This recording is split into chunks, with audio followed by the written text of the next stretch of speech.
Applied sciences का ये paper है, MDPI जर्नल का नाम है, अप्लाइड साइंसेस, अच्छा जर्नल है। इसमें मैं आपको बताना चाहता हूँ कि हम यानी कि रिसर्च पेपर जो है वो किस तरीके से पढ़ेंगे और कौन कौन सी चीज़ों को आपने जहन में रखना है जब आप अपना प्रोजेक्ट करेंगे। उसके दौरान हमने किन किन चीज़ों का रिसर्च पेपर पढ़ते हुए क्या ख्याल रखना। तो अब ये पेपर का टाइटल है कि automated deep feature learning via based page based deep belief network for vertebra segmentation इन सीटी इमेजेस। यहाँ पे एक तो ये है कि जब आप पेपर पढ़ते हैं उसका जो टाइटल होता है ना वो आपके लिए बहुत इंपॉर्टेंट होता है। उसमें टाइटल में सारी चीजें आपको नजर आ जाती हैं। फॉर एग्जांपल जो automatic deep feature learning via page based, यहाँ पे क्या चीज यूज हुई है कि हमने डीप लर्निंग को यूज किया है। डीप फीचर लर्निंग के जो कॉन्सेप्ट हैं इस पेपर में वो डिस्कस हुए हैं। और डीप बिलीफ नेटवर्क ये एक नेटवर्क है जो कि ये आपके कोर्स में ये चीज शामिल होगी आपने, यानी कि ये नेटवर्क भी हमने वैसे पढ़ना है इस कोर्स में। ये बेसिकली डीप लर्निंग की एक टेक्निक है, डीप बिलीफ नेटवर्क, DBN इसको वैसे कहा जाता है। तो यहाँ पे इस पेपर में क्या चीज डिस्कस हुई है, वर्टिब्रा सेगमेंटेशन। वर्टिब्रा जो होती है वो आपकी रीढ़ की हड्डी होती है, उसकी सेगमेंटेशन की गई है सीटी इमेजेस से। जो हमारी सीटी इमेजेस हैं उनसे ये उन पे ये काम हुआ है। अब सबसे पहले रिसर्च पेपर के अंदर एब्स्ट्रैक्ट आता है। एब्स्ट्रैक्ट बेसिकली क्या होता है, ये आपकी समरी होती है। जब आप कोई रिसर्च पेपर लिख रहे होते हैं तो समरी जो होती है लिखते वक्त, समरी जो होती है वो सबसे आखिर में लिखी जाती है। एब्स्ट्रैक्ट जो होता है वो सबसे आखिर में लिखा जाता है। हालांकि यहाँ पेपर में आपको सबसे पहले नजर आ रहा होता है, क्योंकि इसलिए पहले नजर आ रहा होता है कि आपने इस एब्स्ट्रैक्ट को पढ़ के जो आपका विजन होगा इस पेपर के बारे में, व्यू होगा, व्यू पॉइंट होगा, वो आप समझ सकते हैं कि इस पेपर में किया क्या है बंदे ने। तो अब जो अस्सलाम वालेकुम सर। वालेकुम सलाम जी। तो आपने जब भी आप कोई पेपर पढ़ेंगे तो सबसे पहले आप उसके एब्स्ट्रैक्ट जो होगा उससे अंदाजा लगा लेंगे कि भाई इसमें हुआ क्या है। वैसे लिखते हुए जो एब्स्ट्रैक्ट होता है वो हमेशा सबसे आखिर में लिखा जाता है। बाकी सब इंट्रोडक्शन, टेक्निक्स, जो रिजल्ट्स एंड डिस्कशंस होती हैं, ये सारी चीज़ें आप पहले कर लेते हैं और उसके बाद समरी जो होती है, जो भी आथर होता है वो समरी बिल्कुल आखिर में लिखता है।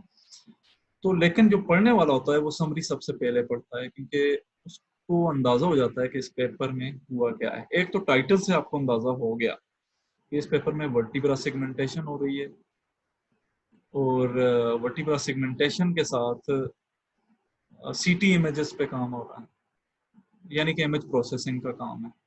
और तीसरी जो चीज यहाँ पे आपका एल्गोरिथम जो है वो कौन सा यूज हुआ है, डीप बिलीफ नेटवर्क। इस एल्गोरिथम को आपने याद करना है और इसकी टेक्निक्स को भी समझना है कि ये एल्गोरिथम काम किस तरह करता है। और ये फिर मैं बता देता हूँ कि ये पेपर आपके कोर्स में शामिल है।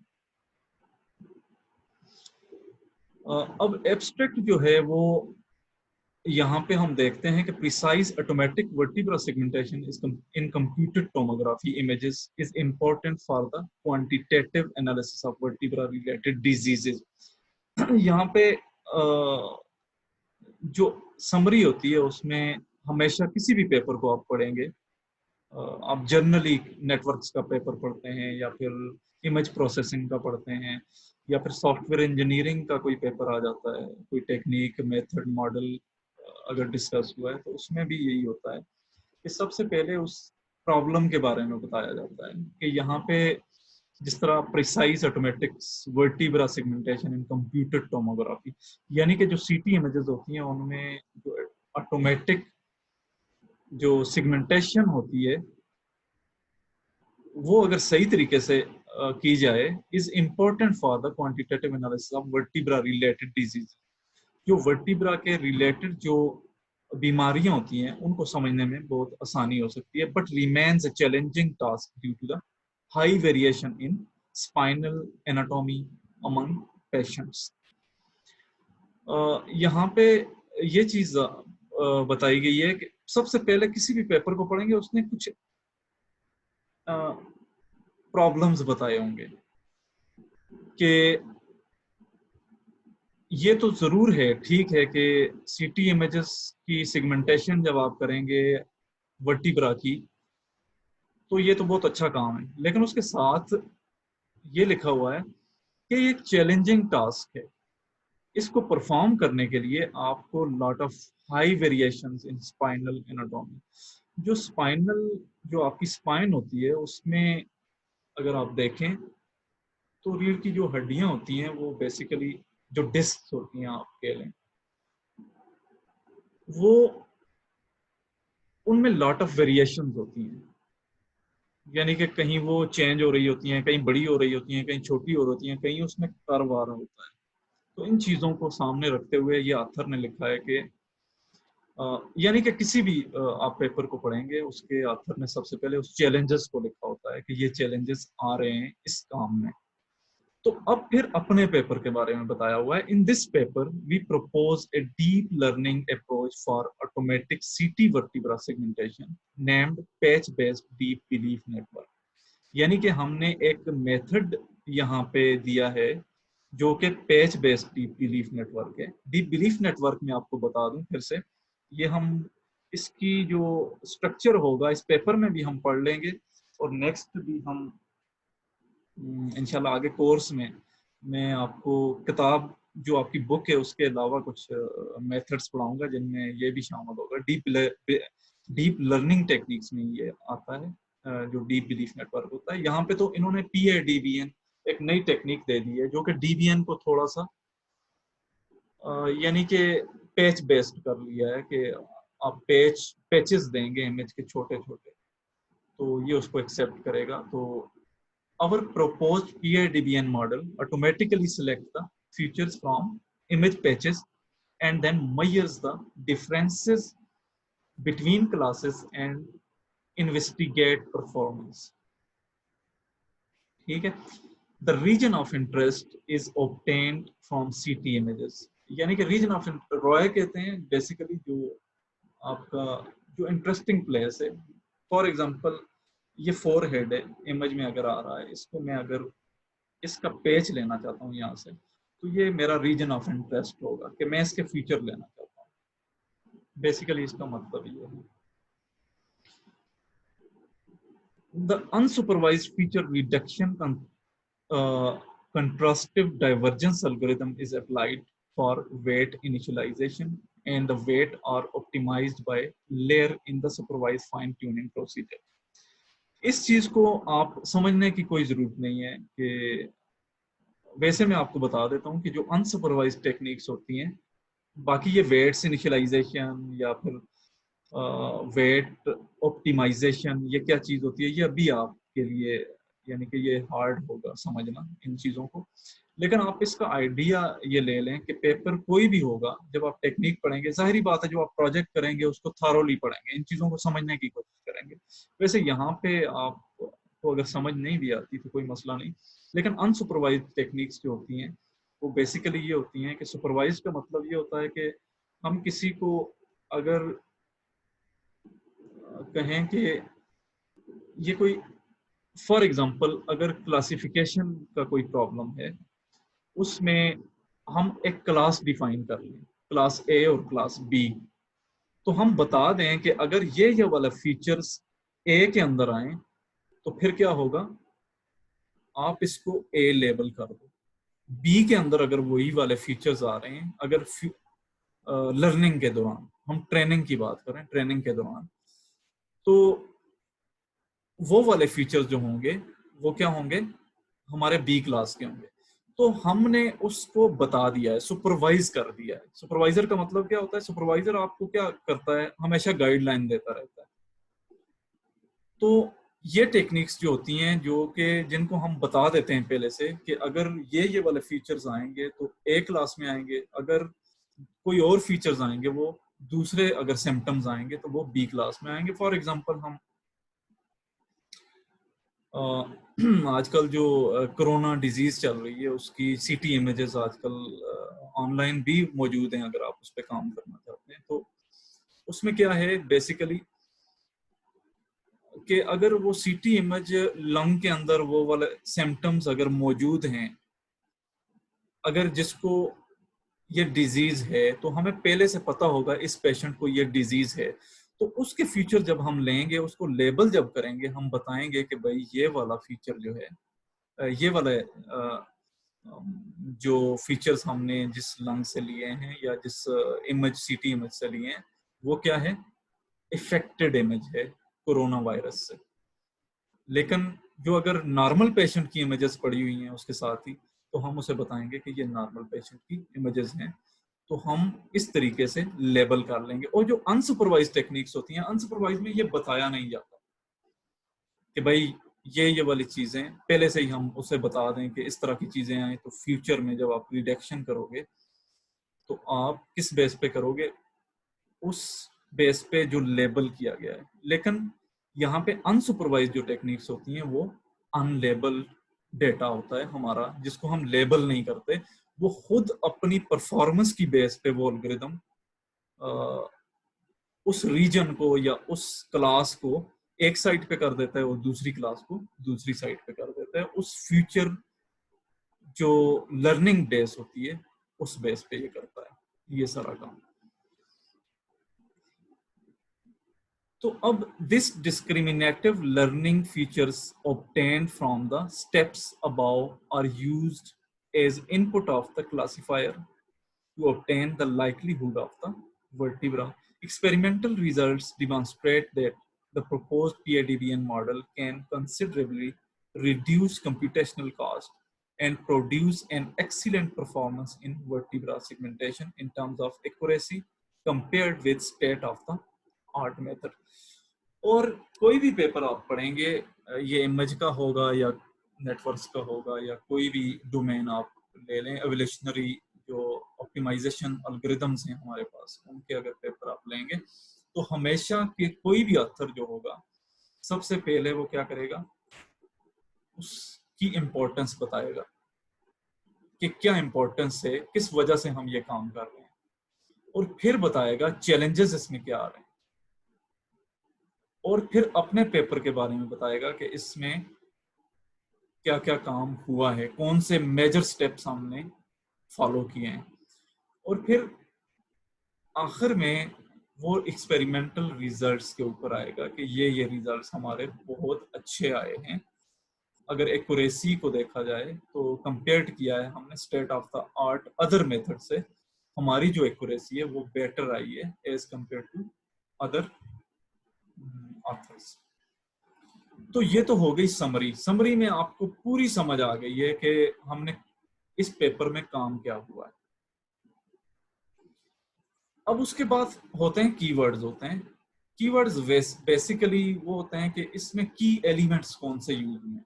की एलिमेंट्स कौन से हैं, इसमें वर्टिब्रा सेगमेंटेशन हुई है, डीप बिलीफ नेटवर्क यूज हुआ है जो कि डीप लर्निंग की एक टेक्निक है, और सुपरवाइज्ड लर्निंग यूज हुई है। इन ऑथर्स ने क्या किया है कि पहले तो अनसुपरवाइज्ड टेक्निक से फीचर लर्न किए और उसके बाद उन्हीं फीचर्स को सुपरवाइज कर दिया गया है यूजिंग फाइन ट्यूनिंग, एक टेक्निक होती है उसके जरिए इन्होंने सुपरवाइज किया। अब जो इंट्रोडक्शन का जो पार्ट होता है उसमें बेसिकली इंट्रोड्यूस किया जाता है अपना काम। इंट्रोड्यूस किस तरह किया जाता है, सबसे पहले तो बताया हुआ है कि accurate segmentation of individual vertebra is computed tomography images is an essential step for the clinical diagnosis and treatment pathologic condition।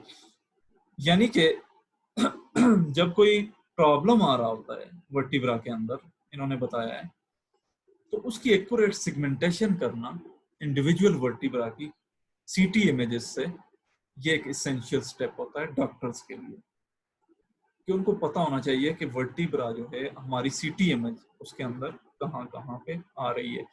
It is used in various applications of image-based vertebra assessments, biomechanical modeling, and surgery planning. और कहाँ कहाँ पे ये use होता है जो हम segment कर रहे हैं इस पेपर में? Image based vertebra assessments, biomechanical modelling and surgery planning. जब आप सर्जरी कर रहे होते हैं ना, फॉर एग्जांपल अगर कोई हार्ट की सर्जरी हो रही है तो उसके अंदर जो हार्ट की सेगमेंटेशन होगी वो बहुत लाजमी होगी, क्योंकि जब आप करो हार्ट की सर्जरी एक डॉक्टर कर रहा है तो उसके साथ काफी सारे ऑर्गन्स और भी आ रहे होते हैं. अगर लाइव सर्जरी चल रही है तो उस हार्ट को ही सिस्टम को दिखाना चाहिए कि ये हार्ट है, बाकी जो एलिमेंट्स जो जो बाकी ऑर्गन्स होंगे वो हमारे नेगेट हो जाएंगे, माइनस हो जाएंगे. उस अगर आपकी सिगमेंटेशन अच्छी है, अगर आपका सिस्टम अच्छे तरीके से सिगमेंट कर रहा है, वो डॉक्टर्स के सामने क्या रखेगा? सिर्फ हार्ट को रखेगा, ना कि अदर ऑर्गन्स को रखेगा. It plays a vital role in computer-aided diagnosis as it used for different clinical tasks to diagnose various diseases like ये स्कोलोसिस एक डिजीज है, किफोसिस, ये यानी कि जो वर्टिब्रा की कुछ डिजीज हैं, डिस्क डिजीज है या जो भी डिजीज हैं, उनको बताया गया है कि ये जो डिजीज हैं ये आ सकती हैं क्लिनिकल टास्क में. जो different computer aided diagnosis systems होते हैं वो क्या करते हैं? इनको डायग्नोज करते हैं. However, the exact vertebral boundaries cannot be determined due to the articulation of the vertebra with each other that may induce vertebral overlaps in the segmentation of adjacent vertebra.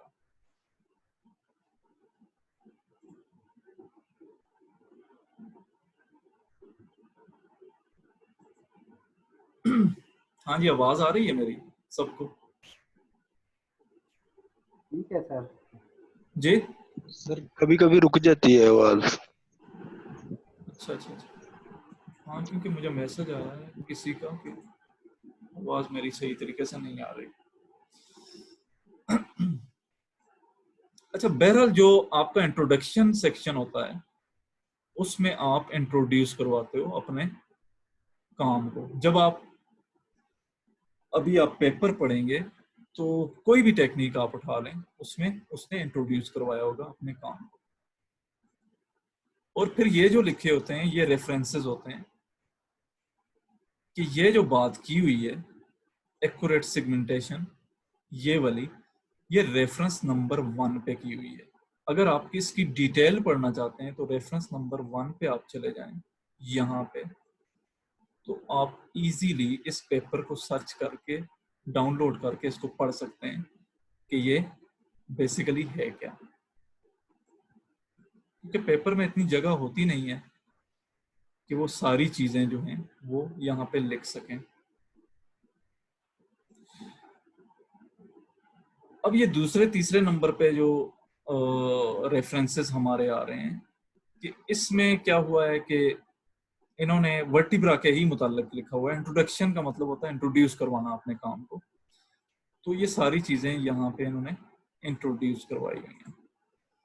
अब multiple techniques have been applied in vertebra segmentation such as active shape model and snake based methods. ये different types of methods हैं जो कि हमारे machine learning वगैरह में ये सारी चीज़ें, या आर्टिफिशियल इंटेलिजेंस सब्जेक्ट्स में भी आप इसको देख सकते हैं जिसको हम पढ़ रहे हैं.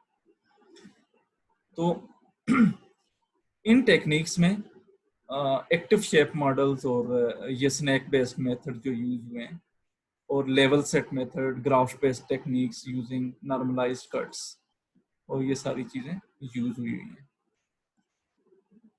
अब ये इंट्रोडक्शन में ये सारी चीज़ें डिफरेंट मेथड्स के बारे में भी आप जान जाएंगे कि ये मेथड्स इससे पहले लोगों ने यूज किए हुए हैं।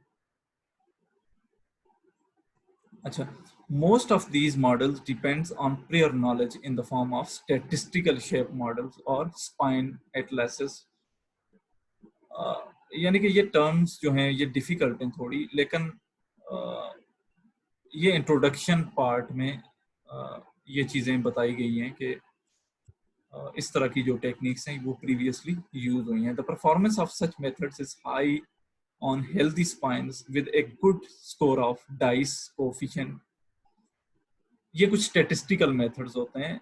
किसी भी पेपर को आप पढ़ेंगे जब तो हमेशा से जो ऑथर होगा उसने स्टेटिस्टिकल मेथड्स के जरिए अपने रिजल्ट्स निकाले होंगे, जिससे जो प्रीवियस जो टेक्निक्स हैं उन्होंने सेम, अगर इस मॉडल इस ऑर्गन पे इस चीज पे काम किया हुआ है जिसका पेपर आप पढ़ रहे हो, उसको आपने क्या करना होगा, देखना होगा कि उस ऑथर ने हमेशा से स्टेटिस्टिकल रिजल्ट्स जो हैं वो कंपैरिजन किया होगा।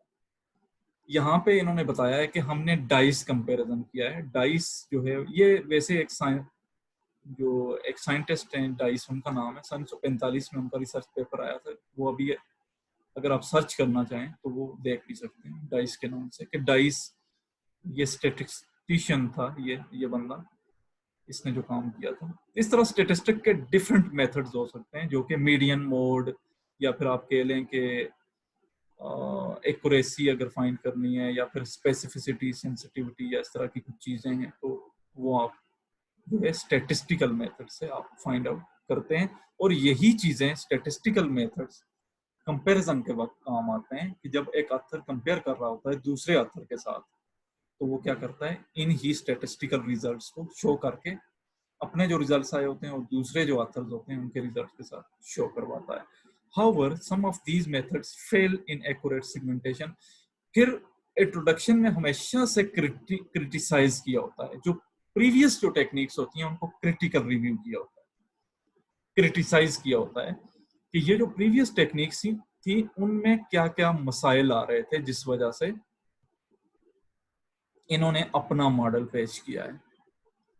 इन्होंने ये अभी मीन शेप मॉडल्स या इस तरह के जो मॉडल्स इससे पहले इसी काम के लिए वर्टिब्रा सेगमेंटेशन के लिए यूज हुए थे, उनमें क्या क्या प्रॉब्लम्स आ रहे थे, ये भी इंट्रोडक्शन पार्ट में ये चीजें आ जाती हैं। अब machine learning method can fulfil these requirements in the condition that sufficient data sets are available for their training. क्या होता है कि मशीन लर्निंग के जो मेथड्स होते हैं can fulfil these requirements in condition that sufficient data sets are available for their training। यानी कि ट्रेनिंग के लिए कुछ sufficient जो डेटा सेट्स होते हैं वो जरूरी होते हैं। ये भी इंट्रोडक्शन में इंट्रोड्यूस किया हुआ है, क्योंकि हम मशीन लर्निंग और डीप लर्निंग की बात कर रहे हैं। Without sufficient data the machine learning methods can find many different hypothesis. Hypothesis क्या होता है कि वो कभी एक क्लास है वो कह देता है कि ये दूसरी क्लास का डेटा है। जो अपना जो रिजल्ट्स होते हैं, हाइपोथेसिस होते हैं, डिफरेंट टाइप्स ऑफ परसेप्शंस आप कह रहे हैं कि वो दे देता है सिस्टम कि ये परसेप्शन जो है ये रॉन्ग है या राइट है, तो वो गलत भी कर देता है। रॉन्ग को वो एक क्लास को दूसरी क्लास में मर्ज करवा देता है, जो यानी कि ये प्रॉब्लम्स आ रहे हैं मशीन लर्निंग की जो टेक्निक्स हैं उनके अंदर। अब ये सारा जो यहाँ तक लिखा हुआ है, या vertebra segmentation and labelling methodology, ये सारी चीजें जो इधर तक लिखी हुई हैं, इनमें बेसिकली इंट्रोड्यूस किया हुआ है अपने काम को। हो रही सब में वर्टिब्रा सेगमेंटेशन है, या कोई लीवर सेगमेंटेशन हो रही होगी, या कोई और सेगमेंटेशन हो रही होगी, लेकिन डिफरेंट टेक्निक से हो रही है। जिस तरह यहाँ पे एडा बूस्ट एक टेक्निक है, यहाँ पे एक्टिव शेप मॉडल एक टेक्निक है, इसमें high order Markov random forest random field ये एक टेक्निक है, या स्टैटिस्टिकल शेप मॉडल ये एक टेक्निक है। ये डिफरेंट पेपर्स हैं, ये सारे आपको जो रेफरेंसेस नजर आ रहे हैं इसी तरह पेपर्स में उन रेफरेंसेस को लिखा होता है और इन टेक्निक्स को बताया होता है। अब इंट्रोडक्शन के अंदर ही रिलेटेड वर्क आ जाता है। रिलेटेड वर्क में क्या होता है कि बेसिकली हम डीप लर्निंग पे काम कर रहे हैं, तो हमारा रिलेटेड जो काम है वो क्या है, सिर्फ डीप लर्निंग को यहाँ पे बताया होगा। इसके अंदर ये पूरी टेक्निक्स बताई हुई हैं कि डिफरेंट मेथड्स जो यूज हुए हैं सेम वर्टिब्रा सेगमेंटेशन के लिए, लेकिन डीप लर्निंग के CNN यूज हुआ है, डीप बिलीफ नेटवर्क यूज हुआ है, ऑटो इनकोडर यूज हुआ है, या डिफरेंट और जो मेथड्स हैं डीप लर्निंग के वो यूज हुए हैं, तो उनको यहाँ पे लिखा गया है। तो अनलाइक